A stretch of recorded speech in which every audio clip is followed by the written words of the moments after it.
Ja, jeg vil så gerne fortælle om vulkanen Mount St. Helens. Og hvis vi kigger på grunden til, at vulkanen den er der, så må vi kigge på de tektoniske plader.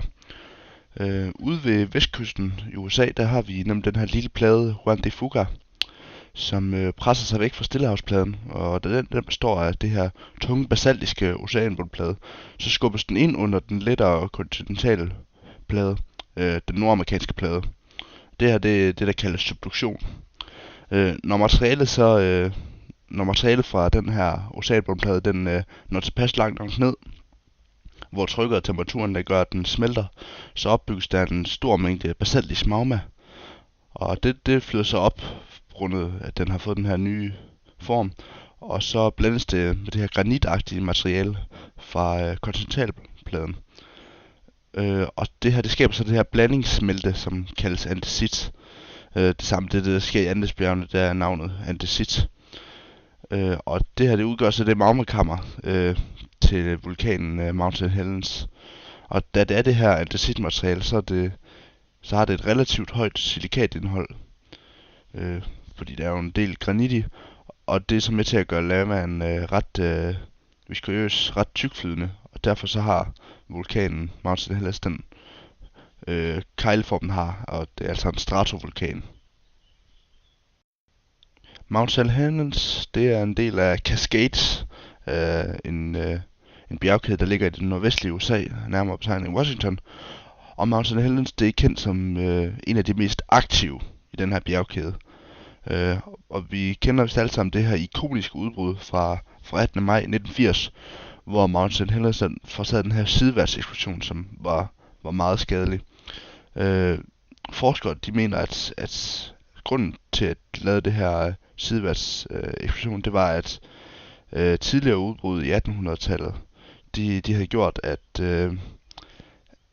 centret af magmakammeret det var blevet rykket en smule, og hvilket har medført, at materialet over kammeret, som jo så har ligget lidt for skudt, det er blevet sværere, og det har så gjort, at udbruddet i 1980, det blev til det her sideværtseksplosion, hvor alt materiale på nordsiden, det blev sprunget af. Altså så det der var sket, det var, at når magmakammeret det var begyndt, eller ikke når magmaet det var begyndt at stige op inden udbruddet, så er det her ikke sket helt, det er ikke sket helt symmetrisk. Og så, og da alt det her materiale på nordsiden, det var løsere end andet, så var det det, der blev sprunget først. Og det var altså her, hvor trykket det lettest blev udlignet, og det er jo derfor, at al kraften kom ud på nordsiden. Og det var altså næsten 400 meter af det øverste lag af vulkanen, som blev sprunget af, hvilket så har efterladt den her hesteskos formede krater.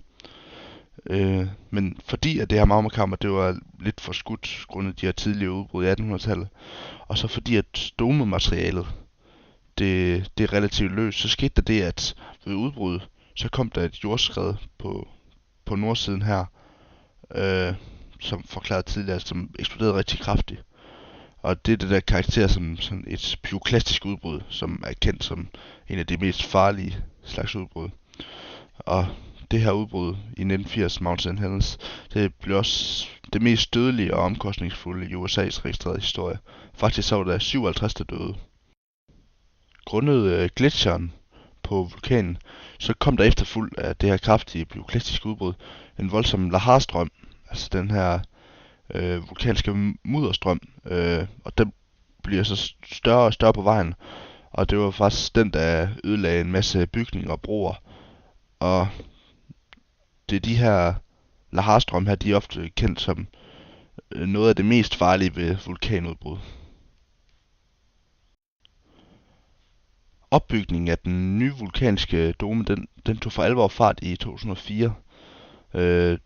Det der sker, det er, når sådan en vulkansk dome den opbygges, det er, at viskøst lava det udskilles fra magmakammeret, og så bliver den her dome af vulkansk materiale så opbygget. Og i det her tilfælde så står den primært af andesitagtigt materiale.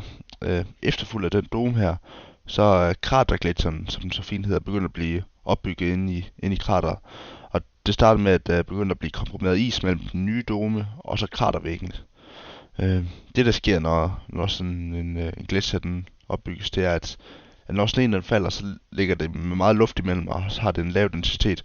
Men der bliver så ved med at komme nyt sne, og sneen den samles så, og så ligger det sig i lag, og bliver derfor komprimeret, fordi at når der kommer mere sne, så kommer der et større overliggende tryk, så det bliver komprimeret sammen. Og som resultat her, så udvikles det sne her så til firen, som er den her kompakte sne, som har oplevet en vinters kulde og overlevet en sommers varme.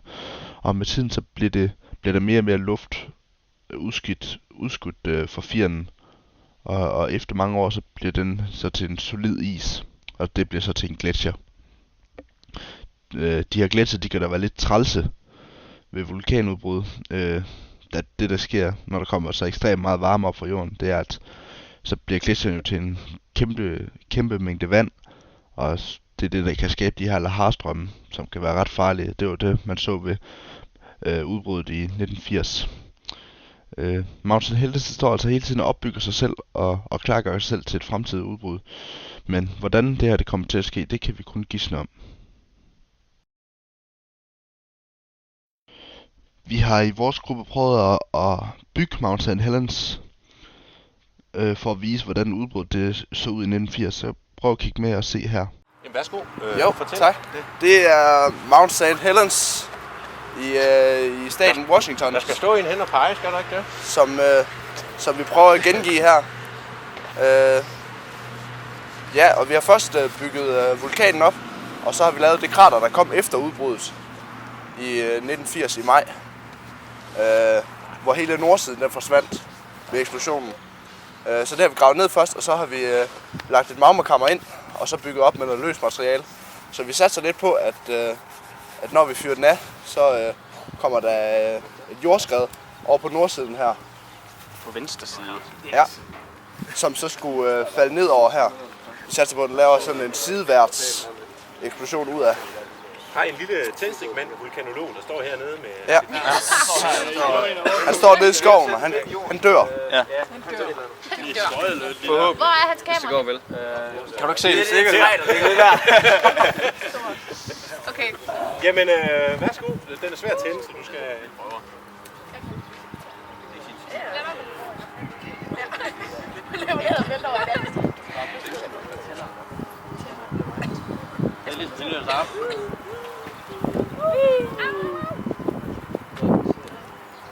Og det vi jo håber lidt på jo her, det er, at den laver det der udbrud, som først går lidt ned i siden, ja. Og så kommer resten, og så blæser den det nedad, forhåbentlig.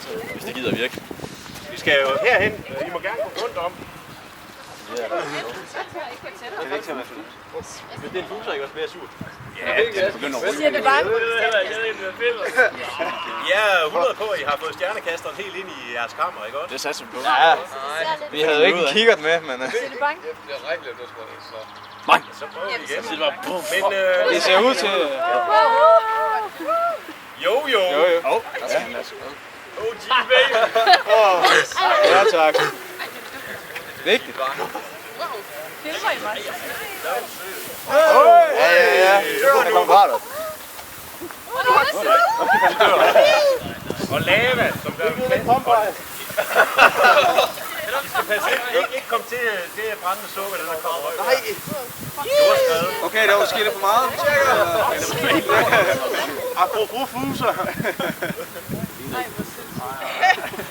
Ja, det virkede. Så ved jeg ikke rigtig, om jeg vil bære.